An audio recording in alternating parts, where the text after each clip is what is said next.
بسم الله الرحمن الرحيم الحمد لله رب العالمين والصلاة والسلام على أشرف المرسلين وعلى آله وصحبه أجمعين. Chers frères et chères sœurs, salam alaikum wa rahmatullahi wa barakatuh. Permettez-moi de prime abord de remercier les responsables et les organisateurs de cette grande manifestation, comme ils nous ont tous à chaque année habitués à assister à cette grande manifestation.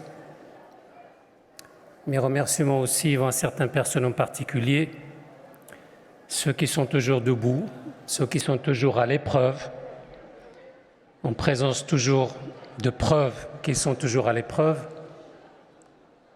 Et si je suis là aujourd'hui, c'est pour vous parler justement de l'épreuve, mais pas dans le sens ni étymologique, ni théologique, mais dans un sens, si vous voulez, philosophique et historique, en donnant quelques exemples de certains savants, ne serait-ce que pour survoler un peu l'histoire de certains savants qui ont passé par des épreuves difficiles, comme c'est le cas toujours après les prophètes. Ça a été dit tout à l'heure, après les prophètes, il y a les grands savants qui passent par des épreuves, je ne dirais pas de la même façon, ni au même degré de souffrance ou de patience, mais c'est quasi égal à ce niveau-là. La vie, quand on regarde et qu'on lit ce qui a été dit sur la vie sur le plan philosophique, on finit par dire, pour certaines écoles philosophiques, que la vie c'est la souffrance. Pour d'autres, la vie c'est la passion, et surtout la passion charnelle, comme pour les écoles épicuriennes. La vie, si vous voulez, pour nous les musulmans, chaque moment de la vie, parce que la vie c'est un ensemble de moments.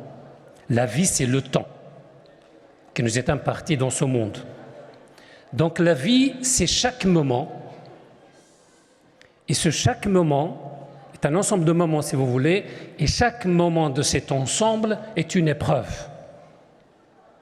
Qui dit épreuve, dit qu'il faut porter la preuve de ce que notre épreuve fait partie de nous-mêmes, que ce soit dans le bien ou dans le mal, ça a été dit aussi tout à l'heure, que ce soit dans l'aisance, la richesse ou dans la pauvreté et la disette, comme on dit.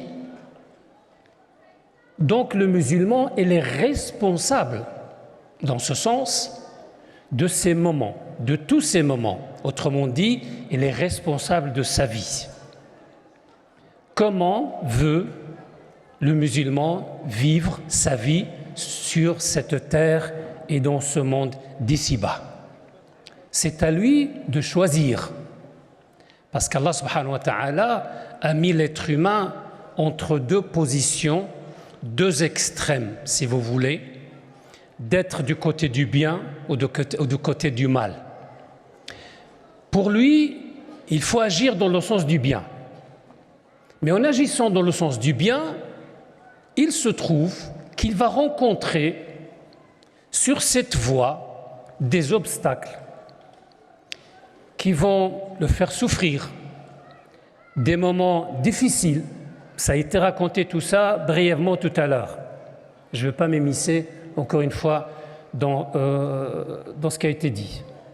Donc la vie en amont, si vous voulez, elle est faite d'un ensemble de preuves autant que l'ensemble de moments qu'on a dans cette vie. Après les prophètes, il y a les savants.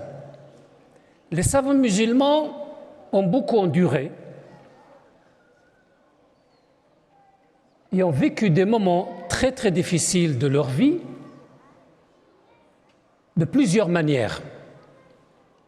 Certains ont été en prison, seulement emprisonnés. D'autres ont été tourmentés. D'autres ont été exilés.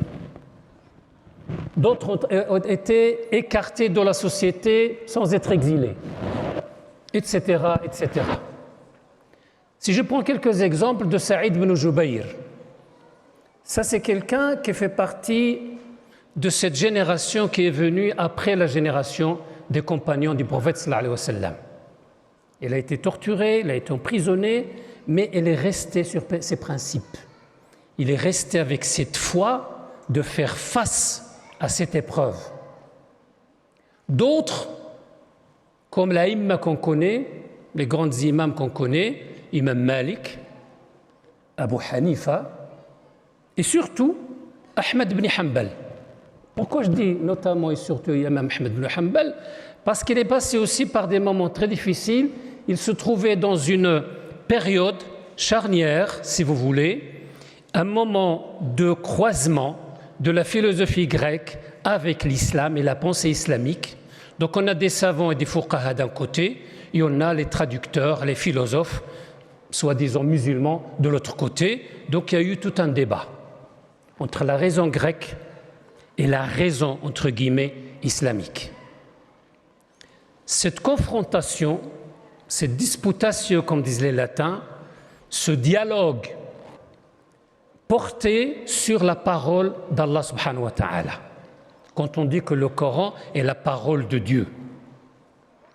Alors ces philosophes d'un côté, et les défenseurs de cette parole de l'autre, à savoir les fuqaha et les ulama musulmans, se posaient la question, qu'est-ce que la parole de Dieu?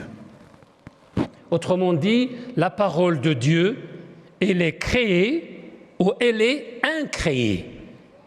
C'est-à-dire la parole de Dieu, en d'autres termes encore, mieux, la parole de Dieu est-elle éternelle, absolue, ou bien elle est relative, momentanée? C'est une grande problématique philosophique. Et il s'est trouvé en ce moment, cette période, que seul, parmi tous, Ahmed ibn Hanbal faisait face à tout le reste. Les savants, les fuqaha, ils ont fait profil bas parce qu'il y a l'autorité politique, parce qu'il y avait le Mutawakkil, c'est un grand sultan, c'est un grand amir, mais qui était du côté de ce mouvement qui a lancé dès le départ ce débat, qu'on connaît dans l'histoire de la pensée, le mouvement mu'tazilite. Les mu'tazilites, en un mot, c'est un mouvement intellectuel, philosophique, qui procède de la manière suivante.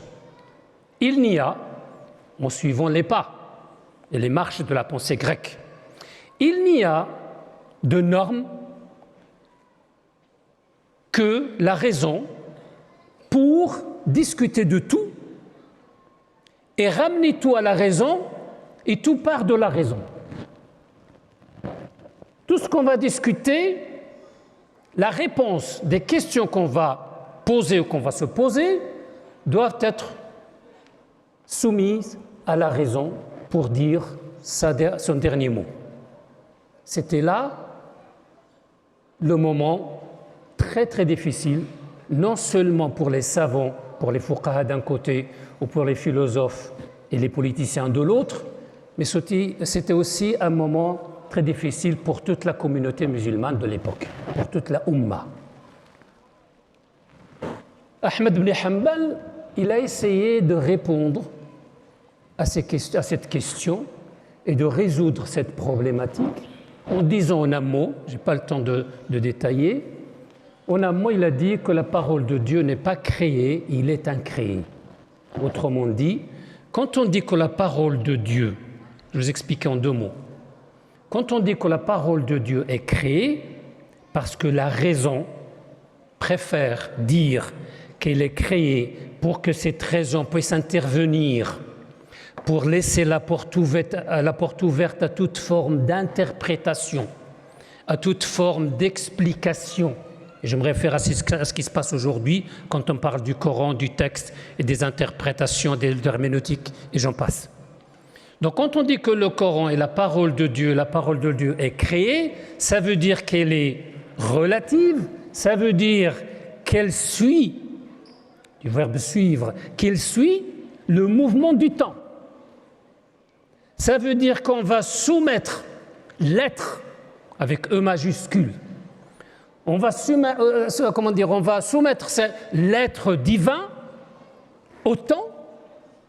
Il y a ces précipices, il y a ces variations, il y a ces changements pour dire que la parole de Dieu, on doit aussi la soumettre à ces variations et à ces changements parce que dans le temps tout évolue Donc notre sens aussi qu'on peut avoir du Coran doit aussi évoluer par rapport à la situation et à l'actualité et au moment dans lequel on vit.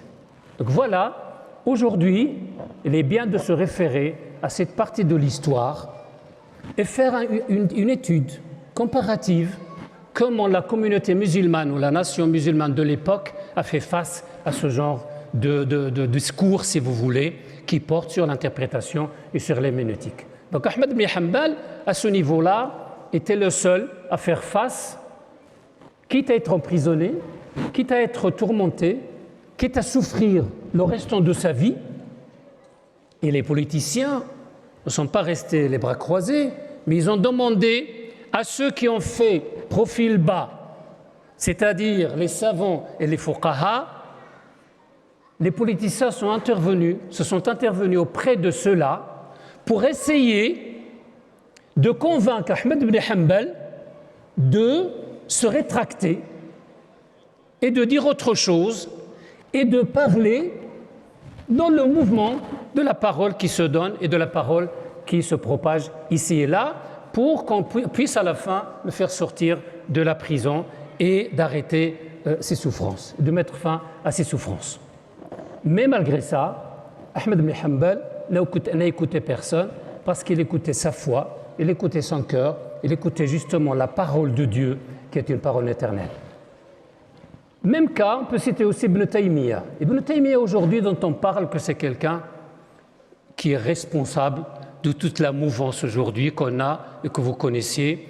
On a vu le côté, on a donné même, pas que vu, mais on a donné une interprétation politique à ses dires et à ses écrits, alors qu'Ibn Taymiyyah, avant d'être un faqih, était un philosophe, avant d'être un mufti, était un grand savant, avant d'être un mufti et un savant, était un grand penseur, un grand mujtahid, comme on dit aujourd'hui, en cette époque dans laquelle il a vécu Ibn Taymiyyah. En un mot, Ibn Taymiyyah aussi a vécu dans une période aussi difficile que celle qu'on a évoquée tout à l'heure en parlant d'Ahmed ibn Hanbal. Ibn Taymiyyah, il est vécu au XIVe siècle, de l'ère chrétienne, c'est-à-dire au moment où les Tartares sont revenus sur Bagdad et dans le monde musulman et tués et emprisonnés et détruire toute la nation de l'époque sur le plan politique et sur le plan militaire. Ibn Taymiyyah, il a essayé de faire face à cette situation. J'ouvre une petite parenthèse pour vous dire, jusqu'à présent, d'ailleurs un peu partout quand on parle de l'épreuve, on pense toujours à l'homme comme individu ou à la femme comme individu. On pense à la chose que l'épreuve ne touche que les individus, certes, mais il faut dire aussi que l'épreuve, toute une communauté, toute une umma, toute une nation peut passer par une épreuve d'une manière totale.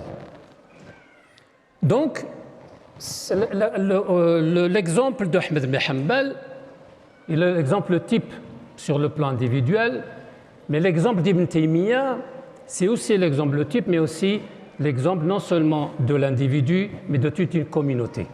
Comment faire face à l'ennemi quand on est, envahi? Comment faire face, c'est la question que se posaient même nos arrière-grands-parents au XVIIIe, XIXe, surtout au XXe siècle, avec le colonialisme du XXe siècle des pays arabes, de la part de l'Occident. Donc comment faire face comme communauté, comme nation, vis-à-vis ou faire face à ce genre d'événements? Ça a été dit tout à l'heure et je remercie Ahmed Jaballah pour son intervention, qui nous a donné à la fin de son intervention quelques portes, il nous a ouvert quelques portes pour savoir comment faire face à ce genre de situations. Je finirai par dire en quelques mots, il y a d'autres exemples, à part Saïd ibn Jubayr, il y a pas Ahmed ibn Hanbal, il y a pas Ibn Taymiyyah. Je peux vous parler aussi de pas mal de savants dans le passé et même dans le présent, parce que vous savez, les savants et les ulama aujourd'hui qui sont encore vivants, ils sont dans les prisons en Arabie Saoudite, ils sont en prison en Égypte, ils sont en prison en Tunisie ou ailleurs. Donc, on vit toujours, on passe toujours par ces épreuves pour donner justement la preuve qu'on est toujours là et donner la preuve qu'on peut faire face toujours à en ces moments qui sont très difficiles pour nous et pour les autres. Aujourd'hui, nous, la communauté musulmane en Europe, passons par des épreuves aussi difficiles. Parce que le côté psychologique, on souffre sur le plan psychologique plus que les personnes qui souffrent sur le plan physique ou corporel. On vit des moments très difficiles psychologiquement. Au fond de nous-mêmes, vis-à-vis de notre famille, vis-à-vis de nos voisins, vis-à-vis de tous nos amis, nos frères, nos sœurs, de toutes les familles musulmanes en Europe, nous passons par des moments psychologiques très très difficiles. On souffre. Mais, malgré ça, il faut faire preuve non seulement de patience, non seulement d'endurance, mais aussi faire preuve d'une certaine persévérance. C'est-à-dire, on va continuer. Il faut qu'il y ait une continuité. Parce que l'histoire nous raconte, non seulement pour la communauté musulmane, mais pour toutes les autres communautés religieuses, ils ont passé par des moments peut-être beaucoup plus difficiles que nous. Demandez aux pasteurs, demandez aux protestants en général, comment ils ont passé les moments difficiles quand ils ont vécu les 270 ans des guerres de religion. Demandez aux Juifs pendant 2500 ans comment ils ont vécu ces 25 siècles. Demandez à d'autres spiritualités, entre guillemets, comment ils ont vécu ces moments très difficiles et, mieux encore, comment ils ont pu surmonter ces moments. Mieux encore, comment ils ont pu construire leur avenir en tant que protestants, en tant que juifs, et en tant que musulmans, et les autres spiritualités dont j'en passe et dont je tairai le nom. Donc vous voyez, il faut qu'il y ait toujours une continuité. Ces continuités, il y a, c'est justement parce qu'il faut avoir la force dans notre croyance, et dans cette croyance, il faut avoir la foi en Allah subhanahu wa ta'ala, et se représenter cette foi à chaque moment et à chaque instant, parce que justement, on souffre en chaque moment qui passe et en chaque instant qui passe, on continue à souffrir, mais il faut en parallèle et comme une partie intégrante de cette souffrance qu'il y ait de la foi pour surmonter justement et pour continuer et pour progresser. Je finirai ces 2-3 minutes qui me restent pour vous dire qu'aujourd'hui, on doit faire face à beaucoup de souffrances, y compris quand on écoute les autres parler. Ça nous fait souffrir, nous les intellectuels, quand on voit des pseudo-intellectuels, quand on voit des pseudo-spécialistes, soi-disant de l'islam, de la taqiyya, je ne sais pas quoi d'autre, sans trop citer les noms, ni les livres, ni les titres. On souffre, nous les intellectuels, quand on voit des gens parler des choses banales et qu'on répète des choses qui ont été dites il y a 15 siècles à peu près. 15 siècles. Ont été dites même avant la période de l'islam, ce que disaient les habitants de la péninsule arabique par rapport aux religions qui ont précédé l'islam, entre guillemets, c'est-à-dire pour les chrétiens et pour les juifs. Donc on rabâche, on rumine des choses qui ont été dites et on répète ça. Le nouveau dans tout ça, c'est la parole, le verbe, le discours, le jonglement avec le verbe et avec les mots, et on essaye de donner un habit nouveau pour ce discours-là, alors que c'est un discours déjà désuet, un discours qui est déjà usé et un discours qui est déjà dépassé, mais on essaie de le renouveler. Et c'est pourquoi on parle toujours d'une nouvelle lecture, d'une nouvelle interprétation, mais c'est toujours des choses qui ont été dites qu'on essaie de mettre sur la table aujourd'hui.